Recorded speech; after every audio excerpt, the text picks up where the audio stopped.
आप सभी को हनुमान जयंती की हार्दिक शुभकामनाएं। बजरंगबली आपकी हर परेशानी दूर करें, आपके जीवन में सुख, शांति और सफलता भर दें। आज अंजनी पुत्र हनुमान जी के जन्मोत्सव पर मैं आप सभी को हनुमान जयंती की बहुत बहुत शुभकामनाएं देता हूं।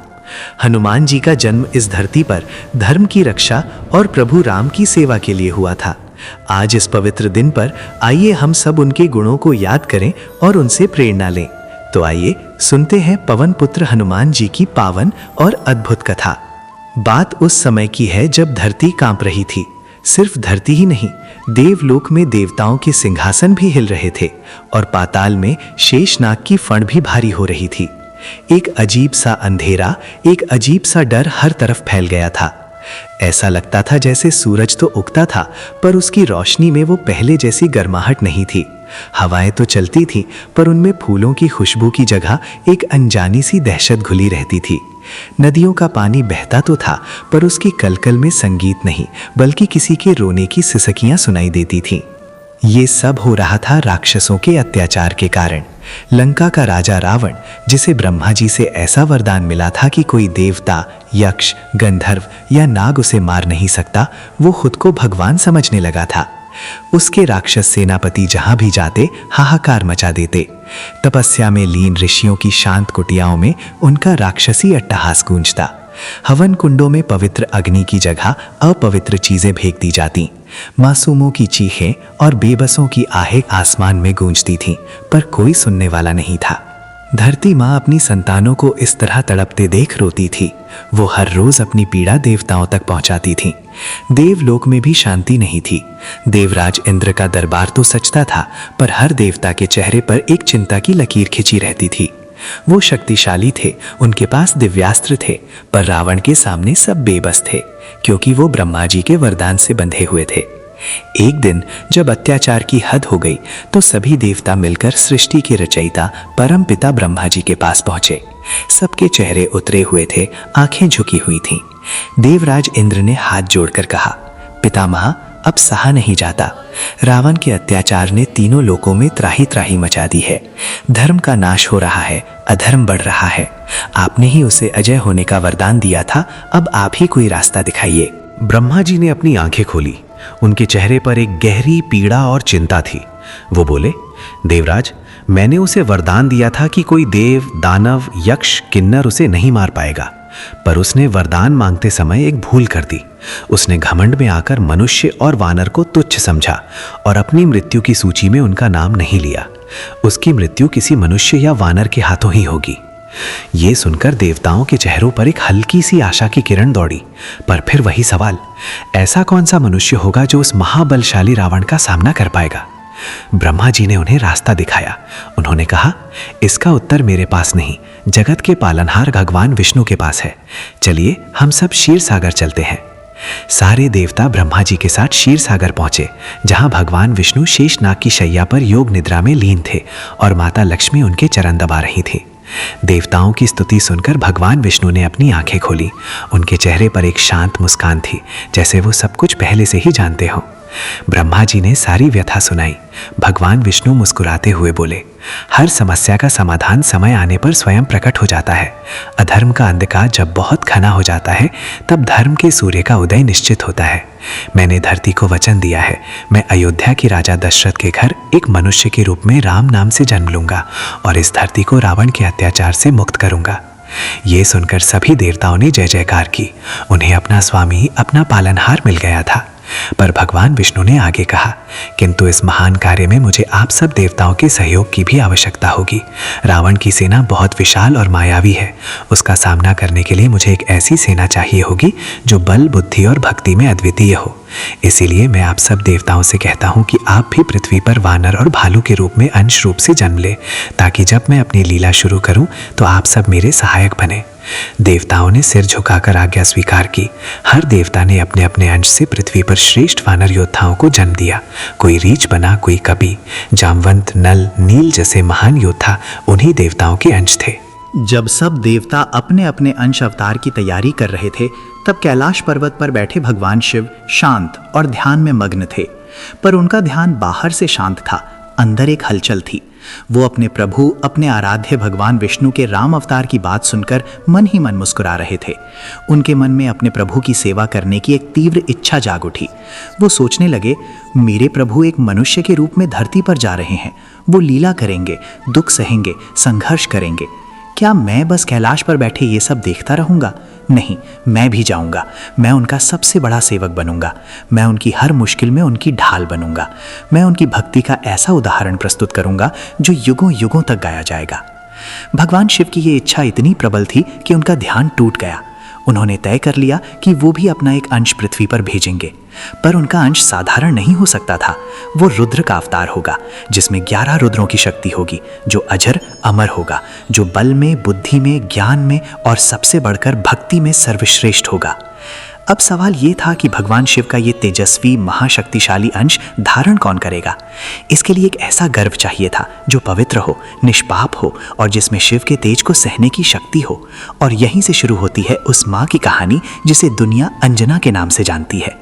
पृथ्वी पर सुमेरु नाम का एक विशाल पर्वत था। वो इतना ऊंचा था कि उसकी चोटी सोने की तरह चमकती थी और बादलों से बातें करती थी। उसी सुमेरु पर्वत पर वानरों का एक बहुत ही सुंदर और शक्तिशाली राज्य था। वहां के राजा थे केसरी। केसरी सिर्फ नाम के ही केसरी यानी सिंह नहीं थे, वो सच में सिंह की तरह पराक्रमी, निडर और न्यायप्रिय थे। उनकी प्रजा उनसे बहुत प्रेम करती थी। उनका राज्य खुशहाल था, पर राजा केसरी के जीवन में एक खालीपन था, एक दुख था। उनकी पत्नी थी अंजना। अंजना सुंदरता की मूर्ति थी। उनका मन गंगा की तरह पवित्र था और स्वभाव में शहद जैसी मिठास थी। वो भगवान शिव की बहुत बड़ी भक्त थी। हर रोज सुबह उठकर स्नान करके वो घंटों तक शिवलिंग की पूजा करती थी। उनकी आंखों में अपने पति के लिए प्रेम और सम्मान था, पर साथ ही एक गहरी उदासी भी छिपी रहती थी। अंजना और केसरी के विवाह को कई वर्ष बीत चुके थे, पर उनकी गोद सूनी थी। एक संतान के लिए अंजना का मन हर पल तड़पता था। वो पूजा करते हुए भगवान शिव से यही मांगती, हे प्रभु, सब कुछ दिया आपने, पर मुझे मां बनने का सुख कब दोगे? मेरी गोद कब भरेगी? मुझे एक ऐसा पुत्र दो जो मेरा और मेरे पति का नाम रोशन करे, जो धर्म के रास्ते पर चले और दुनिया का कल्याण करे। अंजना के आंसू रोज शिवलिंग पर गिरते थे। केसरी अपनी पत्नी की ये उदासी देखते थे, पर कुछ कर नहीं पाते थे। वो उन्हें समझाते, अंजना दुखी मत हो, जो ईश्वर की इच्छा होगी वही होगा। पर अंजना का मन कैसे मानता? असल में अंजना के साथ एक पुरानी कहानी जुड़ी हुई थी। वो अपने पिछले जन्म में देवलोक की एक बहुत ही सुंदर अप्सरा थी, जिसका नाम था पुंजिकस्थला। एक बार वो अपनी चंचलता के कारण एक तपस्वी ऋषि के पास पहुंच गई और उनका ध्यान भंग करने की कोशिश की। ऋषि ने क्रोध में आकर उसे श्राप दे दिया, तूने एक वानर की तरह चंचलता दिखाई है, जा अगले जन्म में तू पृथ्वी पर एक वानरी के रूप में जन्म लेगी। पुंजिकस्थला कांपते हुए ऋषि के चरणों में गिर पड़ी और क्षमा मांगने लगी। ऋषि का क्रोध शांत हुआ और उन्होंने कहा, श्राप तो वापस नहीं हो सकता, पर जब तू भगवान शिव के अंश को पुत्र के रूप में जन्म देगी, तब तुझे इस श्राप से मुक्ति मिल जाएगी। इसी श्राप के कारण अंजना का जन्म वानर राज केसरी की पत्नी के रूप में हुआ था। उन्हें ये सब याद नहीं था, पर उनकी आत्मा जानती थी कि उनकी मुक्ति का मार्ग भगवान शिव की भक्ति से ही होकर गुजरता है। एक दिन अंजना बहुत उदास थी। वो महल के बगीचे में बैठी फूलों को देख रही थी, पर उनका मन कहीं और था। तभी वहां मतंग ऋषि आए। वो एक बहुत बड़े ज्ञानी और तपस्वी थे। राजा केसरी और अंजना ने उनका बहुत आदर सत्कार किया।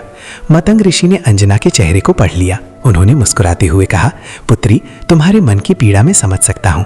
तुम्हारी गोद शीघ्र ही भरेगी। तुम्हारे भाग्य में एक ऐसे पुत्र का योग है जिसकी कीर्ति तीनों लोकों में फैलेगी। वो सूर्य की तरह तेजस्वी, वायु की तरह वेगवान और समुद्र की तरह गंभीर होगा। वो भगवान का सबसे बड़ा भक्त बनेगा। ये सुनकर अंजना की आंखों में आंसू आ गए। उन्होंने हाथ जोड़कर पूछा, पर यह कैसे संभव होगा मुनिवर? मैंने तो सारे व्रत, सारे पूजन कर लिए। ऋषि ने कहा, पुत्री, तुम्हें एक बहुत ही कठोर तपस्या करनी होगी। तुम्हें वायुदेव को साक्षी मानकर भगवान शिव की आराधना करनी होगी। यह तपस्या आसान नहीं होगी। तुम्हें महल का सुख, अपने पति का साथ, सब कुछ छोड़कर जंगल में एकांत में यह तप करना होगा। हर मौसम का प्रकोप सहना होगा। भूख प्यास भूलकर बस शिव के नाम का जाप करना होगा। क्या तुम ये कर पाओगी? अंजना की आंखों में एक नई चमक आ गई। उदासी की जगह एक दृढ़ निश्चय ने ले ली। उन्होंने कहा, मुनिवर, अपने पुत्र के लिए मैं कोई भी कष्ट सहने को तैयार हूं। मैं ये तपस्या अवश्य करूंगी। राजा केसरी के लिए यह सुनना बहुत कठिन था। वो अपनी पत्नी से बहुत प्रेम करते थे और उन्हें एक पल के लिए भी खुद से दूर नहीं करना चाहते थे, पर वो ये भी जानते थे कि ये अंजना के जीवन की सबसे बड़ी इच्छा है। उन्होंने भारी मन से अंजना को तपस्या के लिए जाने की आज्ञा दे दी। अंजना ने राजसी वस्त्र त्यागे और तपस्विनियों वाले वस्त्र धारण किए। उन्होंने अपने सारे आभूषण उतार दिए। उनके चेहरे पर अब कोई मोह या दुख नहीं था, बस एक लक्ष्य था, शिव को प्रसन्न करना। उन्होंने एक सुंदर और शांत वन चुना और एक शिला पर अपना आसन लगाया। उन्होंने आंखें बंद की और ओम नमः शिवाय का जाप शुरू कर दिया। अब अंजना की कठोर तपस्या शुरू हो चुकी थी। दिन बीतते गए, फिर महीने और फिर साल। गर्मियों में तपता सूरज उनके शरीर को जलाता, पर वो अपने ध्यान से नहीं दिखती।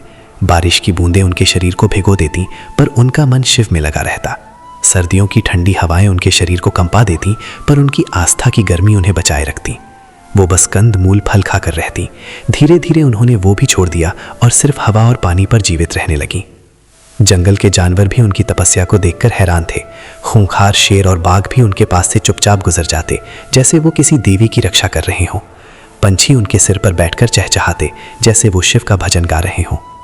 पवन देव यानी वायु के देवता हर पल अंजना को देखते थे। वो अपनी हवा के झोंकों से उनकी थकान मिटाने की कोशिश करते। जब अंजना प्यास से व्याकुल होती तो वो नमी वाली हवाएं उनकी ओर भेजते। वो अंजना की भक्ति, उनके त्याग और उनके अटूट विश्वास को देखकर अभिभूत थे। वो हर रोज अंजना की तपस्या की कहानी कैलाश पर भगवान शिव और देवलोक में अन्य देवताओं को सुनाते। अंजना की तपस्या ने तीनों लोकों को हिला दिया था। उनकी भक्ति की अग्नि इतनी तीव्र थी कि उसका ताप कैलाश तक महसूस हो रहा था। उधर अयोध्या में राजा दशरथ ने भी पुत्र प्राप्ति के लिए एक बहुत बड़ा यज्ञ, जिसे पुत्र कामेष्ठी यज्ञ कहते हैं, आयोजित किया था। यज्ञ के अंत में अग्नि कुंड से स्वयं अग्निदेव एक सोने के कटोरे में खीर लेकर प्रकट हुए। उन्होंने वो खीर राजा दशरथ को दी और कहा, राजन, ये देवताओं का प्रसाद है, इसे अपनी रानियों को खिला दो, तुम्हें 4 पुत्रों की प्राप्ति होगी। राजा दशरथ ने वो खीर अपनी तीनों रानियों कौशल्या, कैकेयी और सुमित्रा में बांट दी। जब ये सब हो रहा था, भगवान शिव ने सोचा कि यही सबसे सही समय है।